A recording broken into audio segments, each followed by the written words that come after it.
My name is TheAdipose, and this is The Simpsons Tapped Out. In this video, I'm going to give you the complete review and lowdown on level 33. Characters, buildings, decorations, premium, and loads more.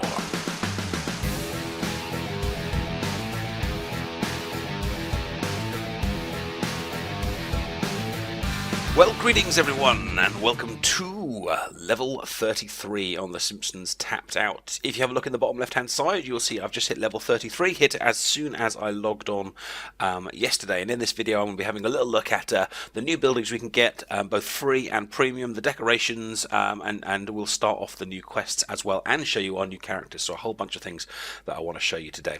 So first of all, let's have a look at the buildings. Now, we've got two new stuff here for free, that is. We've got the Springfield Wax Museum, and we've got the Sun Sphere. Now, before I show you those new ones, can I just point out, as always, when you go up a new level, the stuff that was from the previous level gets cheaper.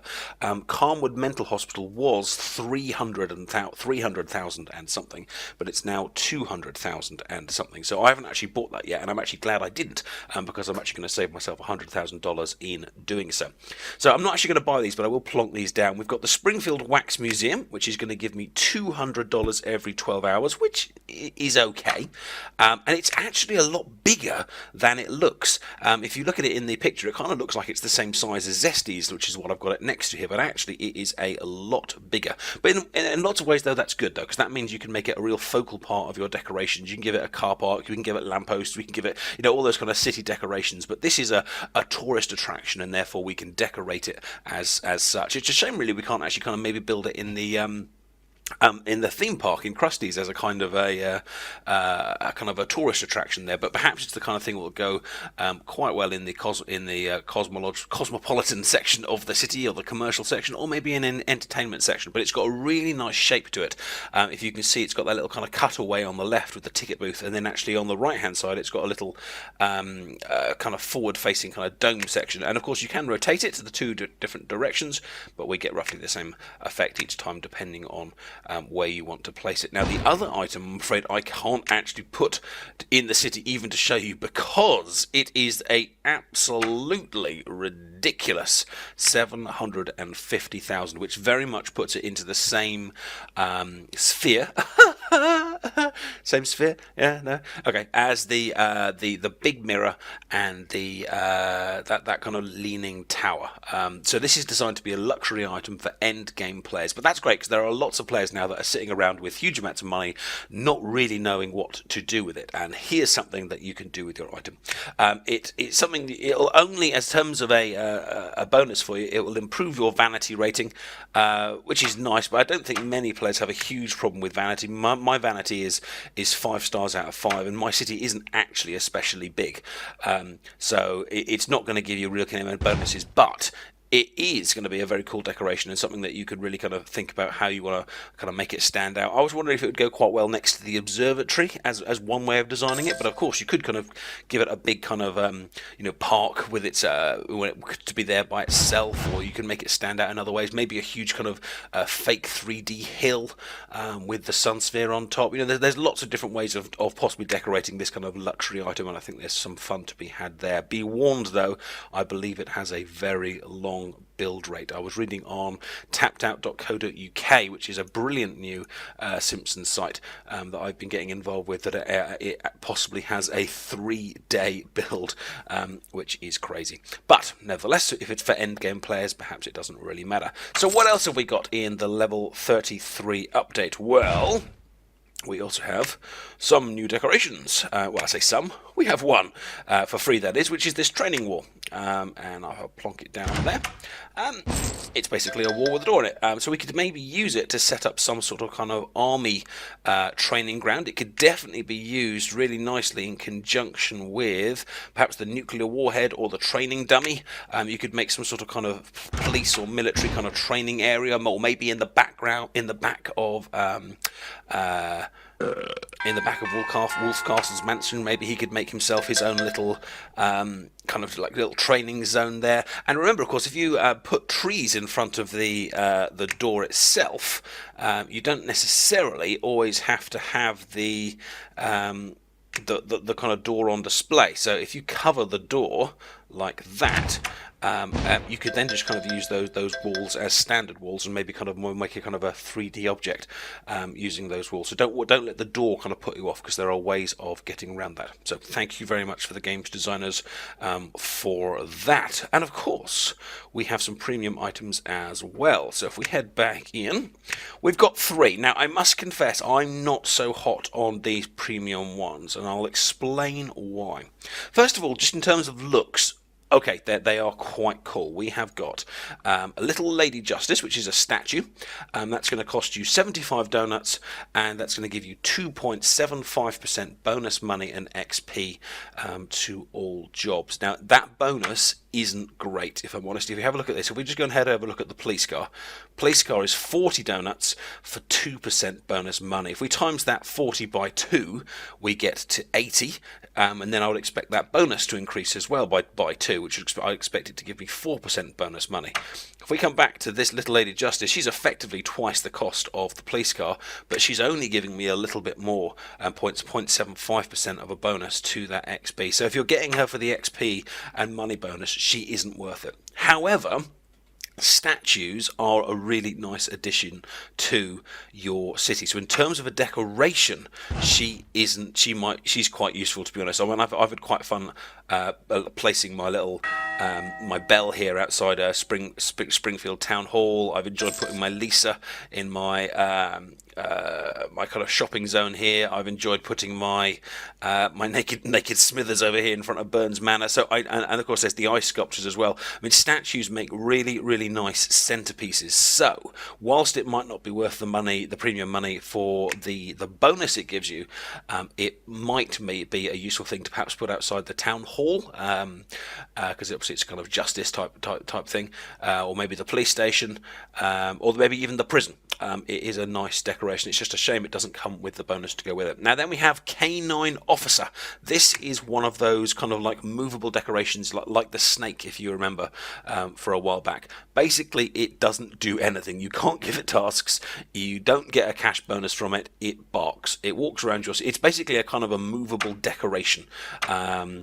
And if you want that kind of extra life to your city, then go for it. But personally, I don't see why it doesn't have a simple task or something. But it's almost a bit like one of these entertainers in the Squidport. You know, they're there and they kind of give your town a little bit more life, but they don't really kind of help you.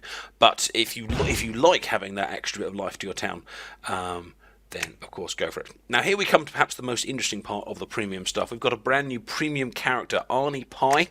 Of course he's proper premium, and what we mean by that is that he gives you the premium bonus, whereas there's a few donut characters that don't.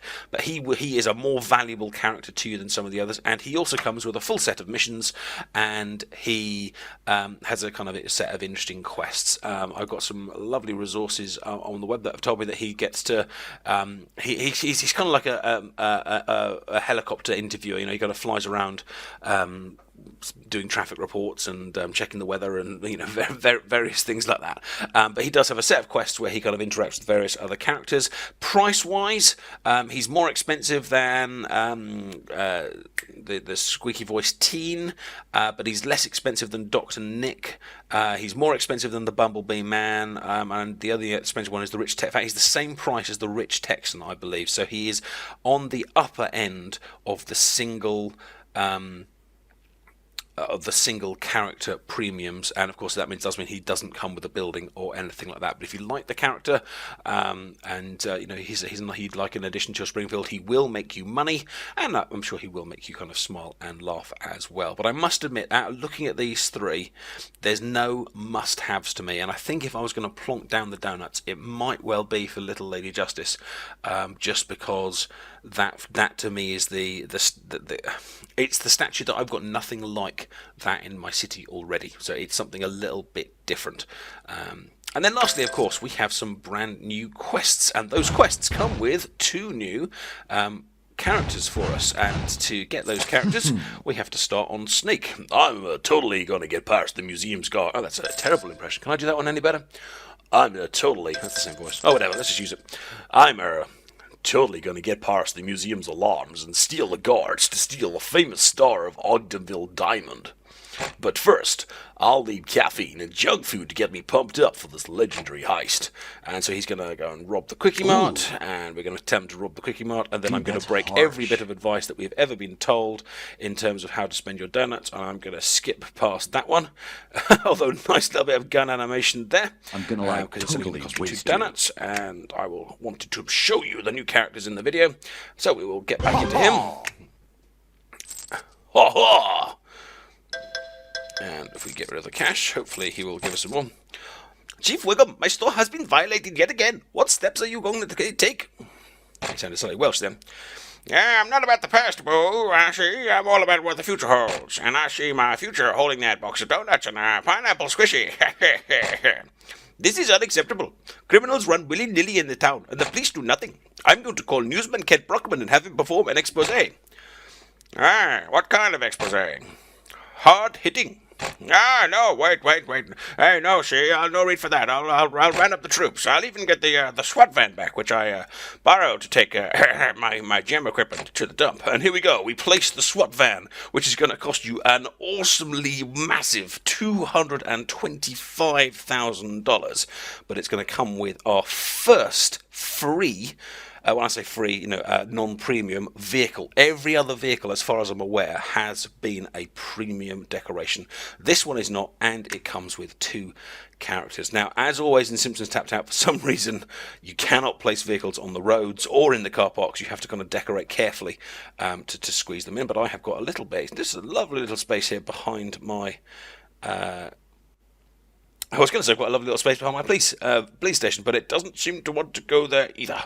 Oh, there we go. It'll fit in like that for now. I might move that around later. And lo and behold, congratulations! You completed Bad Cops Part 2. Collect your reward. It's just and here we go. It's Lou. Insert name here. And Eddie, my job is to protect and serve. My higher-paying job is cleaning the gutters. And so I've almost got all of my civil servants. Now, if I was to buy that dog, I would, in fact, complete a set, which would give me a dollar bonus. But I'm not sure how much. You can probably make those dollars another way, but there's a new set there. And in here we can see our 2 new characters. So here's Lou, so we can study evidence, pursue criminals, drink at Moe's, interview suspects, stake out the SWAT van, and trip to the Lard Lad. And this update also comes with a mission for Comic Book Guy to go to the Lard Lad as well. Eddie, very similar, target practice. Is he voiced? Was that weird voice? Protect and swerve.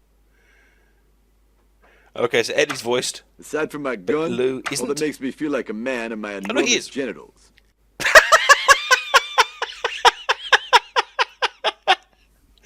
Well, there you go. I wasn't expecting him to say that, but both of them are voiced, if somewhat obscenely. He's got a different task on the last one. He can set baton to twirl, so he's got various different things to do. So there we go. Level 33. We've got a brand new set of missions to play through. We've got 2 new characters for free. Got some new buildings. We've got some premium items to make you think about whether you want them, and lots of fun to be had. I hope you found this video useful, and if you have, then please do give the video a like, and do subscribe to the channel for the latest Simpsons news, playthroughs, tutorials, and whatevers. So take care, and I will see you soon. Bye-bye.